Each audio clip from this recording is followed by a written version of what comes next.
Okay, so welcome everyone to the Power of Food. My name is Chef Dr. Robert Dell Amore.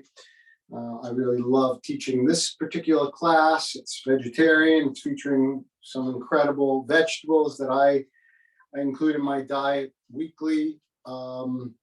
Definitely a couple times a month, I'm preparing this roasted cauliflower dish. I think you're going to really love it, and it will be a keeper for you. Hopefully, get it into your routine. I'm going to show you how to oven roast it. We're going to get started right away.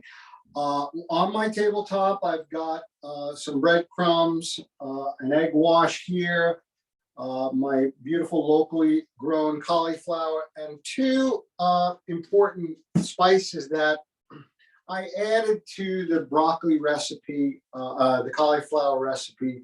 They're toasted cumin seeds and toasted coriander seeds, crushed, and then I add them as a spice along with the basil and dry oregano. They're optional. They're really great. Try to pick them up again in the whole seed form, and then just toast them in a dry pan. They're going to release their some smoke. The oils will cook off and they will increase in intensity. And then you just throw them in a spice blender or a mortar and pestle, and I keep them in a little container like this. And I add this combination of toasted coriander seed and toasted cumin seed to a lot of my dishes now. Chicken, meat, with the vegetables, it just bangs up the flavor. It's a really, the coriander adds a citrusy note. The cumin has an earthy, delicious scent to it and flavor. If you don't want to pick up the whole seed form, you can certainly buy it already in a powder form. So it's an optional thing, okay? Also, I've got my Frank's red hot sauce here that is an amazing addition to the cauliflower. So just another option. Okay. So I'm going to show you how to prepare these vegetables from the first stages on. Okay. I've got my broccoli rabe here. We're going to do this in just a few minutes. We're going to get to that. First, I want to show you what to do with the cauliflower. Okay. And remember, this egging and breading technique that I'm going to share with you is something I've come up with to save time. It's all about saving time, managing time. If you can do it quicker and easier, you'll do it more often. And I think that you'll also say, you know what, the kids would love to do this with me. Let's get them involved, okay? So let's start right away with my cauliflower. Okay, so this is how I like to process it. So this is locally grown, so it does not have the plastic around it. But when you do purchase the cauliflower in the plastic, keep it in the plastic. Don't rip it off. Keep it in the plastic and then turn it upside down. In the plastic, I'm going to cut around this stem here, and it just keeps it all together. So it's nice, okay? Of course, I don't have the plastic on this one, but let me show you what I like to do. I like to take my knife, and I'm going to just cut into the stem like so. And these leaves and this stem, these are edible, and they're delicious, and they're super nutritious. So rather than throw these out, I'm going to boil these, and I'll use these in the soup. They're delicious. Okay, just going to put them over here for now. Now, before I forget, let's talk about the nutritional benefits of this cauliflower and cruciferous vegetables in general. Okay, remember, cruciferous vegetables prevent oxidative changes in at the cell level. And this is critical and important because oxidation leads to inflammation, which leads to cells turning cancerous. So if you have a few minutes and you think it's worthy of your time, Google 5 words, cruciferous vegetables and cancer prevention. You will see loads and loads of research on broccoli, cauliflower, broccoli rabe, kale, cabbage, Brussels sprouts. These cruciferous vegetables are critical in our diet, the nutraceuticals, not pharmaceuticals. The nutraceuticals found in these cruciferous vegetables have been proven to prevent oxidation. And that's why everyone's familiar with antioxidants. Well, these are loaded with antioxidants, okay? So get them into the diet. If I can show you how to prepare them easily and quickly and efficiently, you'll do it more often, okay? What if I show you a recipe that makes the cauliflower just sing with sweetness and flavor with the addition of these spices? I think you'll agree this is a great dish. Okay, so now I've got my cauliflower here. And what I'm going to do is I'm going to just remove this stem a little bit more with the tip of my knife, okay? And now what I'm going to do is just cut these into the florets, okay? So we have my florets like so, and we can break these apart. I prefer not to do that. What I like to do, and I have some here already prepared. Let me show you what I like to do. I like to take the knife and I slice through it like so. And I just keep slicing. So I will have little florets, medium size, and then I'll have florets that look like this. And these are ideal. This two-faced sagittal section here and surface is going to roast perfectly on our sheet pan in the oven. So again, let me show you what I do. Rather than cut this in half, I'm going to cut it towards the end and be able to slice it like so. So now I have two of these flowers or florets, but thinly sliced, and that flat surface is going to roast nicely on my pan in the oven. So we're looking for more surface area that's going to touch the hot pan and caramelize. Okay, that's the point of doing it this way. Okay, so what I'm going to do is take my florets, again, just slice through them like so. And any of these smaller pieces of cauliflower, these are reserved, and those are delicious when they roast on the pan. Those go in my salad all the time, like a crouton, but it's cauliflower. Okay, so again, I have my, I don't like to serve the floret this size. I'm going to cut this down.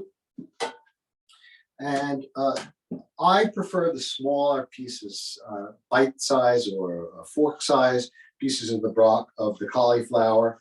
It's up to you, okay? Now, what I have here is an egg wash, and you're going to use 1 to 2 eggs.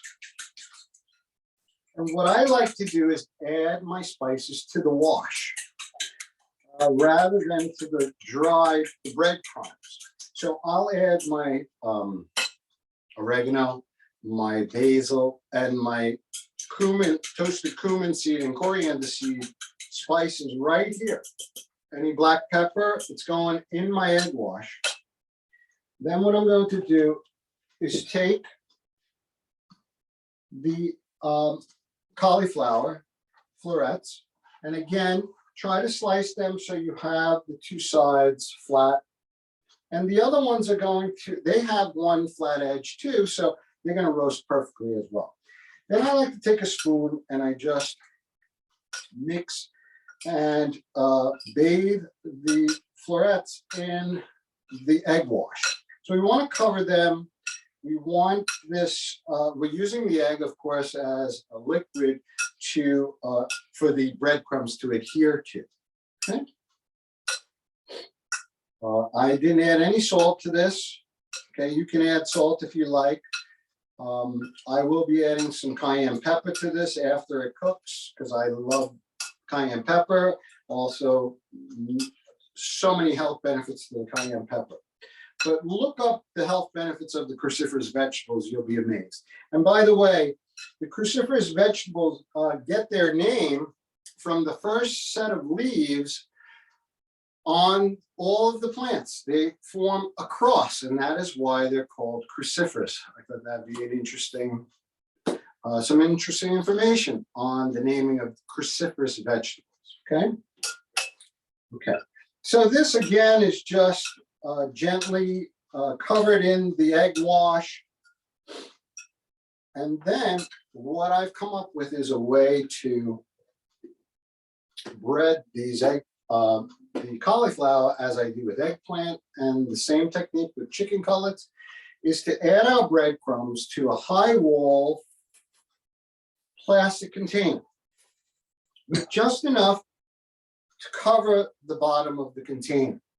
We don't want to add enough breadcrumbs so it's halfway full. The most, a third full. And what this will allow us to do is when we shake it, it doesn't come out. And it also prevents the, if we get a little egg in the breadcrumb, it's going to get a little sticky and clumpy. And if we have it half filled with breadcrumb, that's a waste of breadcrumbs. Okay, so we're just going to be adding as we go.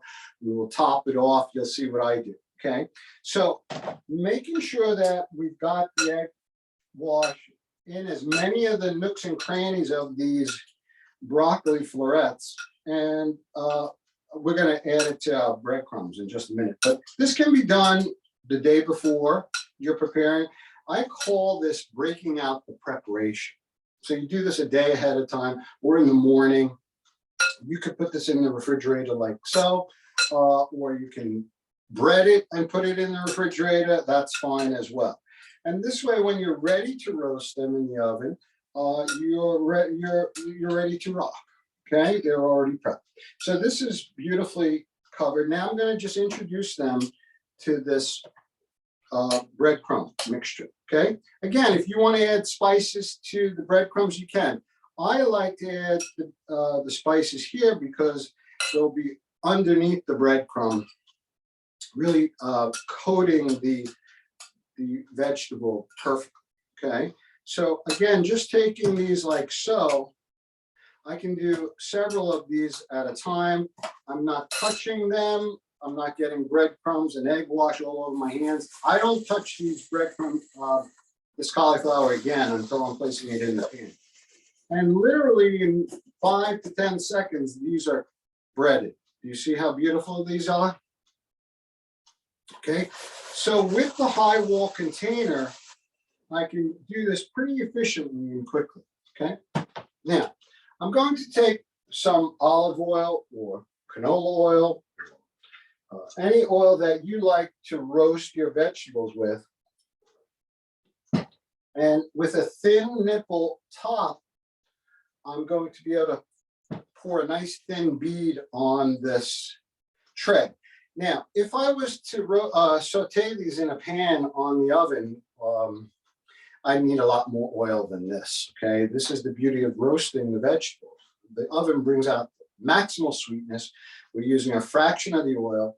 And you can see I'm not using a brush. It's just one more thing to wash and soak and wash. I prefer to just pour it like that and just give it a little tipping like this, and now it's ready to go. So again, by slicing them thinly like this, they're going to lay flat on my baking sheet. And now these have one flat edge, so that goes down. And believe me, these cook perfectly just as well as the others. It's just going to have, these are going to have two sides that are browned, caramelized, and they are delicious. Okay, so we're going to cook these in a 375 to 400 degree oven. If you only have enough for half your pan, just oil one half of the pan. I like to use the back half because the back of the oven is usually hottest. And keep the other half oil free so you don't have a smoking fire or any excess oil will produce smoke, and we want to avoid that. Okay, so these are going to cook for about 10 minutes on one side at 375 or 400. I really want to cook these through so they're nice and soft and tender. They'll be a little crunchy on the outside, delectable. After about 10 minutes, I'm going to flip them, and I'm going to just flip them so the other side is in contact with the hot tray. And another 10 minutes, 12 minutes, they're done. Okay? And this is how we utilize the oven to maximize the sweetness of the vegetables.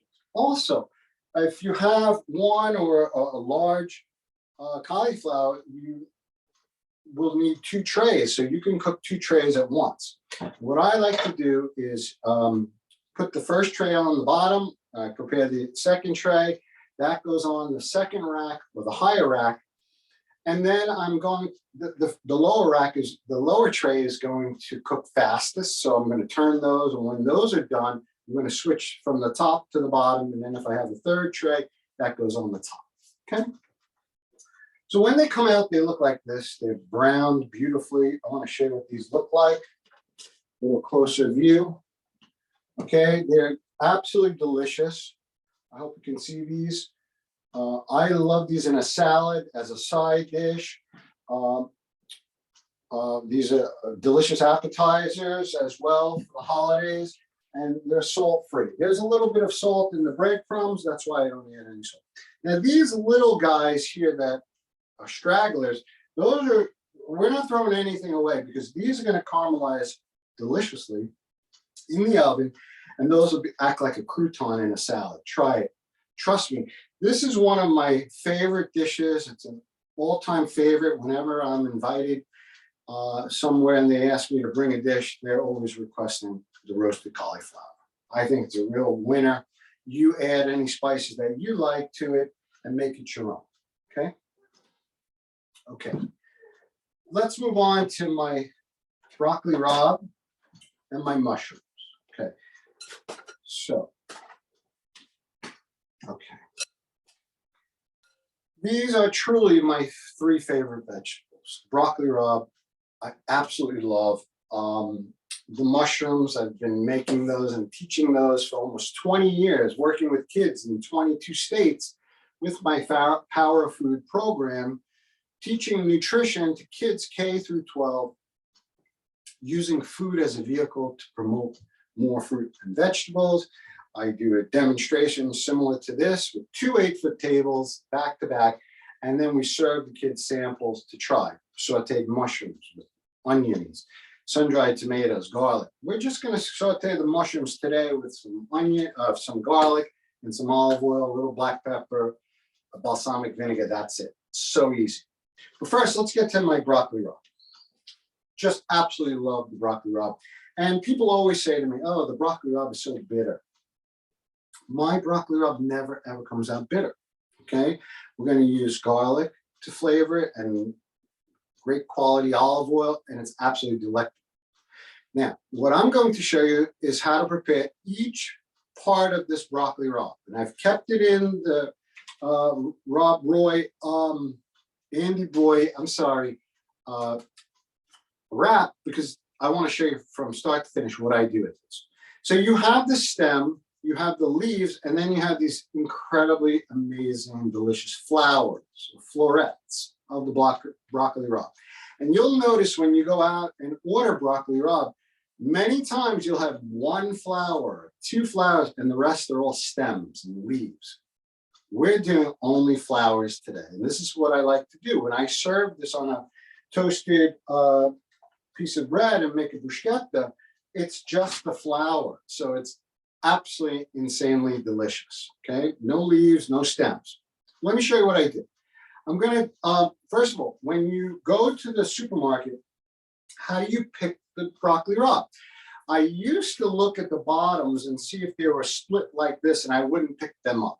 I would only go with the broccoli rabe that's has no split ends, the freshest. Listen, you go, you pick the broccoli rabe with the most flowers. Look how many flowers we have on this batch, this bunch of broccoli rabe. You see, I have 20 plus flowers and they're beautiful size, okay? This one is starting to turn a little bit. It is a little yellow here, but it's fine. And these split ends, it's fine. I'm going to show you what I do with those in a second. So you pick it up and you look and you count and you want as many flowers as possible. That is what is going to determine which bunch you're going to buy. Okay. Now, what I do is I take it still in the wrap, and I'm just going to slice off the ends of the broccoli rabe. Now you see they're beautiful here, cut fresh like this, and these are going to go here. I'm going to reserve these. Actually, I'm going to throw these away. And then what I do is I take my blade and my knife and I cut on top of the Andy Boy label here, okay, and the wire that holds it together. Now these I'm going to cut into 1-inch, half-inch spears. Those are going to go in a pot of boiling water, and I'm going to parboil them down. I'm going to soften them, and then I'll add them to my sauteed flowers and leaves. Okay, so for the stems, these are parboiled in a small pot with some filtered water, and you just cook them down. You cover it so the water doesn't evaporate.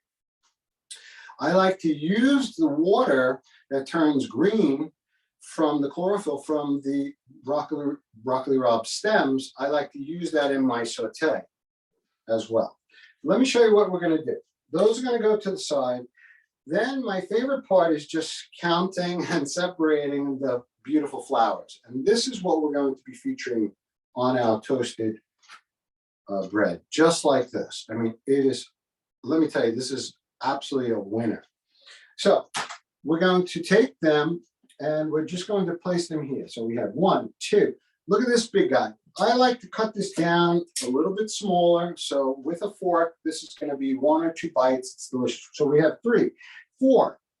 I have 5, 6, 7, 8, 9, 10, 11. And again, I could have had this prepared ahead of time, which I normally do, but I really wanted to show you from the beginning to end what to do with this, okay?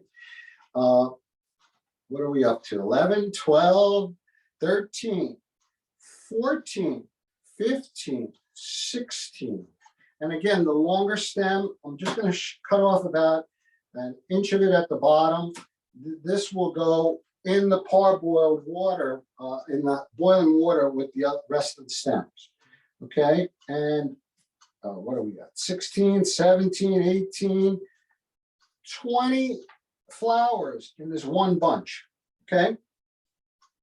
Now the leaves, which I have remaining here, I'm going to chop these up, remove any leaves any yellow leaves like so. Those I'm going to pick through this, which you must do. But then what I do is I just take my knife with one hand, with the other hand, I make a ball with the leaves, and I'm just going to slice this thinly, okay? And these will go in my saute. You can see I'm doubling the yield with the leaves. But what I like to do is I like to cook these with garlic and oil and then make an omelet out of this, okay? Add this to an omelet, broccoli rabe omelet, okay? So the choice is yours. You can use the leaves here in our saute, which most people do. But I like to cook just the broccoli rabe flowers alone and really feature these amazing flowers with a little bit of stem, a little bit of leaf. It's delectable, okay? Okay, so what we're gonna do is we're gonna take our, you know what I wanna do? I wanna just prepare the mushrooms and the garlic really fast, okay? So I have some peeled garlic here. I'm going to add it to my cutting board and then just slice it very thinly. I love this 10-inch chef's knife, but we can use other chef's knives, 6, 7-inch knives. You can. I'm going to demonstrate with my ceramic blade how to utilize that with our mushrooms. Let's take this guy here and just slice thinly like so. So you can mince the garlic or slice it when you're serving the broccoli rabe. And I promise you, when you make this broccoli rabe at home, it's tough to get it out in a restaurant similar to what you are making at home, because we're featuring all of the flowers, okay? This is the way I like to prepare this. So again, the flour is prepared separately, and then I'm going to add the leaves at the end. I do this so that I cook the flowers perfectly every time. If you leave the stems on and try to saute the flowers and the stems together, by the time the stems are cooked through, the flour is wilted down to nothing. These are parboiled. I cut them in 1-inch, half-inch to 1-inch tubes. just pieces that will go in a small pot with water. And once they soften, it takes a while. Once they soften, I will add them to my saute. Or I will reserve them and serve them in the egg omelet. Actually, the stems are really delicious on top of pizza too, as is the leaves and the flowers, okay? Don't forget the water that I use that turns greenish tint and is filled with nutraceuticals and antioxidants from the broccoli rabe. That I will drink that, I will reserve it and drink it, make a tea out of it, believe it or not, because there's a lot of antioxidants and nutraceuticals in that water, okay? Okay, the mushrooms that I must prepare, let's talk about these for a moment. I'll just place this here. Okay, so I love to use the button mushroom. You can buy the baby bella. You can do this recipe, of course, with the portobello, any mushroom. We never wash these. I just use a dry paper towel. Then what I like to do is I like to slice them quickly. You can slice through and make a round object flat by slicing it in half or on one edge and then turning it flat. And then you can pull the knife like so. My finger's on top of the blade, and now the blade is an extension of my finger. Okay, or we could just slice it quickly like so, lay it flat. What I found is I think that the mushroom is best prepared if it's sliced very thinly. It's going to cook differently. It's going to pick up all the flavor of the garlic and olive oil, and it just melts in your mouth when it's sliced thinly like this. This is a great way to get kids and adults who don't like mushrooms to turn and absolutely love them. And again, I was incorporating mushrooms into a cooked dish for almost 20 years, teaching kids about nutrition, and kids absolutely love this sauteed mushroom recipe, okay? So I've got my mushrooms clean. Also, how do we store the mushroom? This is going to be stored in the refrigerator like so, in an open air container. You can put them in a brown paper bag. When you buy them in the little blue plastic containers with the plastic over it, don't keep them in the refrigerator more than a day or two in that plastic, because they'll start to pick up a lot of moisture. They're going to sweat, which every vegetable does. You never want to keep any vegetables in the refrigerator in a plastic bag or even a plastic container, because the moisture needs to be released, and it's accentuated with the cold environment of the refrigerator. So keep it open air like this. You'll find that the mushroom will brown a little bit, but that's normal oxidation, okay? Let me give you a little tip, okay? If they start to brown on you, you take the stem out, and then if you'll notice, we're going to bring this up close so you can see. I can place my thumb under here and I can peel this mushroom like so. And a lot of chefs have never seen this trick.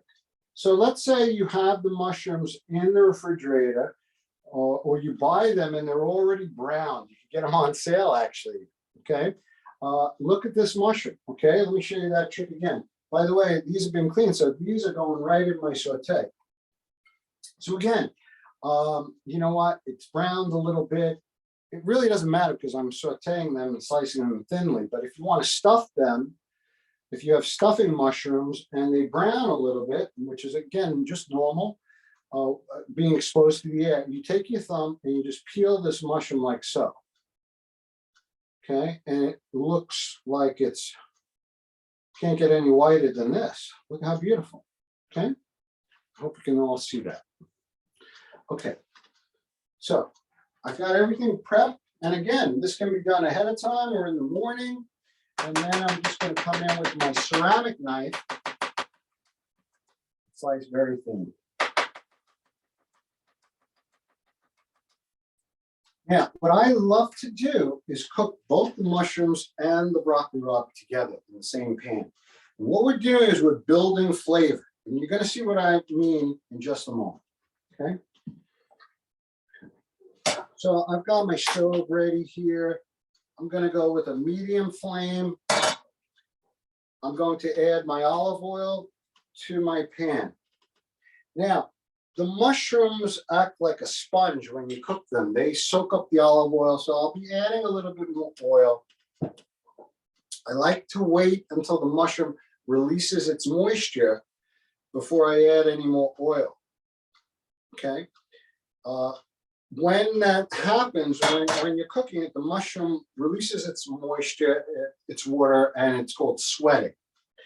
We want to, you can actually minimize that sweating and minimize the amount of moisture in the mushroom by keeping it in an open air container like this in the refrigerator. And I learned this trick when I was foraging for wild mushrooms, winter oyster mushrooms up in the Adirondacks.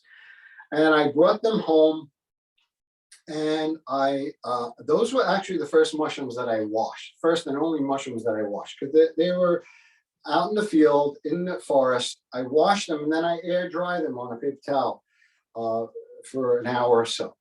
Then I put them in the refrigerator, and I keep them out like this, and there was no moisture when we cooked them, none. The moisture does not add, the liquid, when the mushroom sweats, it doesn't add any taste to the mushroom saute. So we want to minimize that liquid. You do so by keeping them open like this in the refrigerator. Okay, I'm going to add my garlic, like so. Okay, and once I have a little sizzle going, I'll add the rest of the mushrooms. Okay.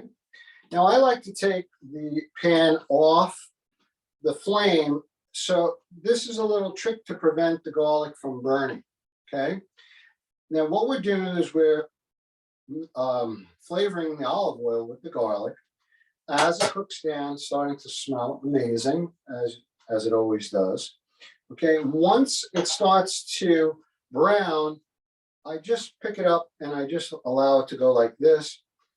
You can have the flame on really low. That will ensure that the garlic never burns. For the sake of saving time, I've got it on medium, and then I will take it off the heat. This is the way I manage the heat in the pan. Rather than turning it high, low, just take it off. And again, the garlic is permeating the olive oil. It's flavoring the olive oil. Now we're going to add our mushrooms, okay? If we were adding onions to this dish, I would caramelize, cook down the onions, caramelize them, then add the garlic, and then the mushrooms. But typically, I love to cook the mushrooms in just some sauteed garlic and olive oil. Now, every chef in every restaurant is going to add butter to this. I don't think it needs it. We could add some red wine to this. I'm going to use some balsamic vinegar. And I think this brings a higher depth of flavor. It just brings it up a notch with the sugars, about 2 grams of sugar in the balsamic. I prefer this to the red wine, actually, okay? And I'm just going to bring this together like so. I'm coating the olive oil and the garlic on the mushrooms. I'm going to wait for the mushrooms to sweat a little bit. Then I'm going to add my balsamic. In the meantime, I'll add my fresh cracked black pepper. If you like to add a dash of salt, you can certainly do that. I'm going to add some dry oregano. I really love the dry oregano. Basil oregano combination is delicious. I ran out of dry basil, so I'm just using the dry oregano. And you know what? Because I love this spice combination so much, I'm just going to add it here. And I really encourage you to try this combination of the coriander seed and the cumin seed. It's phenomenal. If anyone is cooking Indian cuisine, you'll know that this is these are staples in the Indian cuisine. Coriander, which again brings a citrusy note to the dish, and the earthiness of the cumin.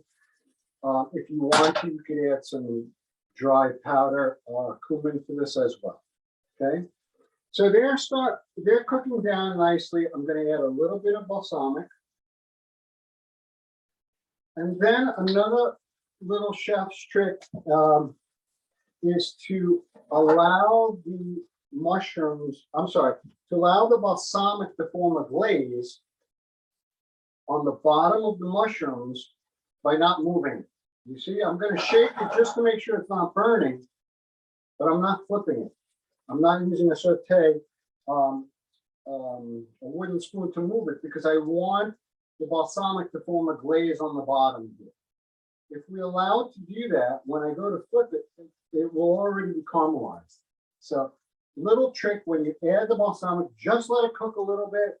Do not move it around, mix it, and just give it a few minutes, and then you see it's going to turn another shade of brown from the balsamic. I really love the balsamic. You don't have to spend a lot of money on the balsamic.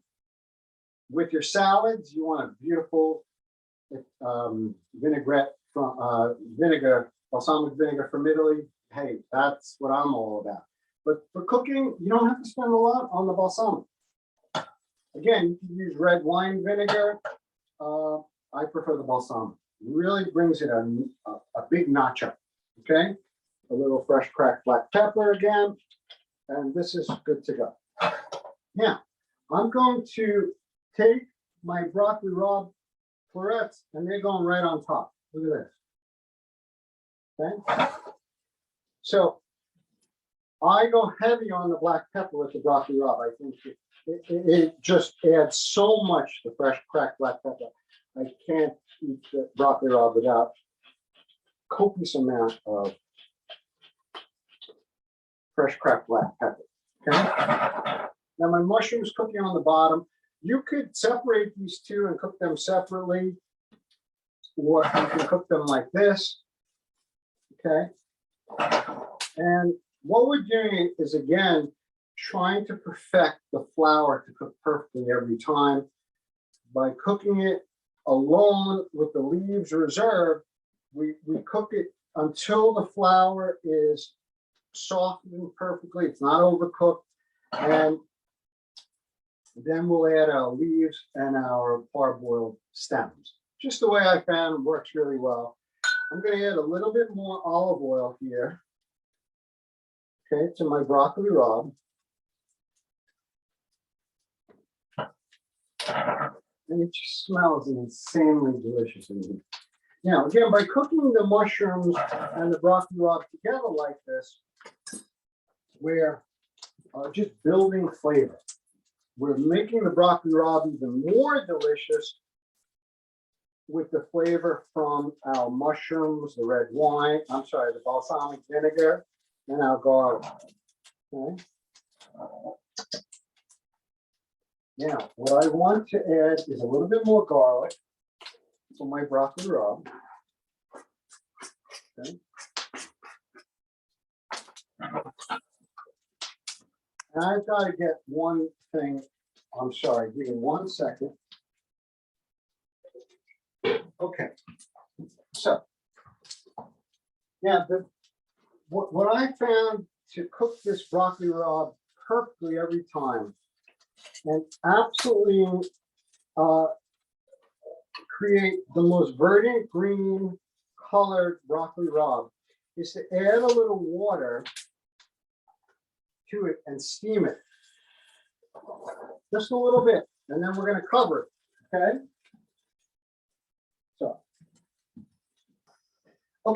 So this technique is perfect to steam the broccoli rabe. And we're going to cook off the water. That's going to evaporate, and you're going to see a verdant green broccoli rabe floret. And then what we're going to do is place them on our toasted, double toasted bread here. So your favorite Italian bread, double toasted, what the heck is that? So when I toast this bread, I have a setting for it. It comes out perfect every time. I like to do it twice, so it comes out a little firm, crunchy, and this crunch is going to be the perfect accompaniment to the softness of the mushroom or the broccoli rabe. Okay, look at the color of the broccoli rabe here. I'm going to bring this up. absolutely incredible. Okay. And these are just the flowers. Okay. Biggest flavor, the most tender part of the broccoli rabe. Okay. I can bring this like this and just bring it together. You don't have to cook it together like this. You can cook the mushrooms and then reserve the liquid that's in the bottom and save the mushrooms on the side and then cook the broccoli rabe alone. Okay. But again, by adding a little bit of water, what it does is it just makes, and steaming the broccoli rabe, it creates this most verdant green color, and it helps it finish cooking through without burning. That is the other advantage of adding a little water. You will never burn any vegetable if you add a little bit of water. That's a little trick my mother taught me many, many years ago. This is ready to roll. I've got to get a plate to serve this. I'm sorry. Please forgive me.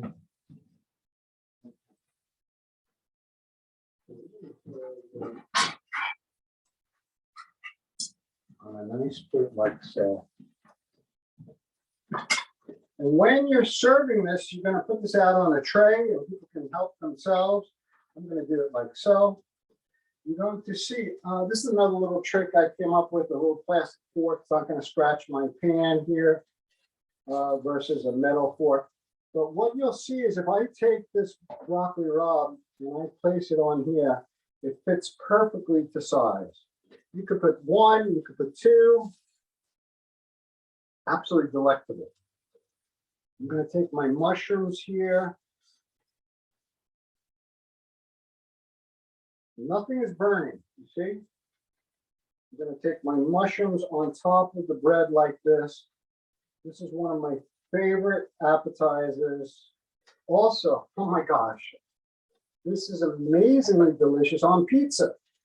So if you can make your own pizza with pita bread or toasted Italian bread like this, and then a little red sauce, some cheese, and then these toppings. Or you can buy pizza from your favorite pizzeria, a regular cheese pizza, and add these toppings. It will be the best pizza you've ever had. End of story. I promise you. Okay, let's get this going here. Okay, this is done. Let me share what this looks like a little bit up close here. We've got our bruschetta with a double toasted Italian bread. Look at the way the flowers fit on the bread. Can everyone see that? Jeff, can you see that? Yes. And, yep. And then we have our mushrooms here on this toast here. This is absolutely delicious, and no salt, no butter, no sugar, just delicious. How about over some pasta? Would this be absolutely delicious? Some pepperoncino, a little red pepper flakes, some cayenne pepper if you prefer. Little tip with the cayenne pepper, never add it to a hot saute pan. The heat in the cayenne pepper will singe your nose and your eyes. So always add it at the end, the cayenne pepper. You really have to be judicious with that. These are my tips that I love to share. Again, salt, butter, sugar-free. When you prepare this at home for your guests and your family, I guarantee your family will love it. And I also promise you, you will be disappointed if you go out to eat. You'll never get the broccoli rabe flowers like this. It'll typically be the stems and the leaves, maybe one flower. So try these recipes at home. Don't wait for the holidays. Start cooking these. Again, this is my delicious oven roasted cauliflower florets. I showed you how to slice them thinly with 2 flat sides. So when you roast them in the oven and you flip them, they come out delicious. Try these. I'd love to answer any questions or comments. I'd love to hear from anyone. If you have any questions, please. I'm going to go around to the other side of the camera. I'm going to say thank you in front of you, and personally thank you for checking this program out. Please check us out on December 3rd at 12 o'clock for the chicken soup for the soul. Let me just talk about this chicken soup for the soul. You've got to check out this chicken soup recipe because you've never seen a chicken soup like this. It has no celery, no carrots. Okay, we're going to feature some plum tomato, cherry tomatoes, sausage, sherry wine, chicken, green olives. You've never seen a chicken soup like this. I promise you, it'll be worth your time.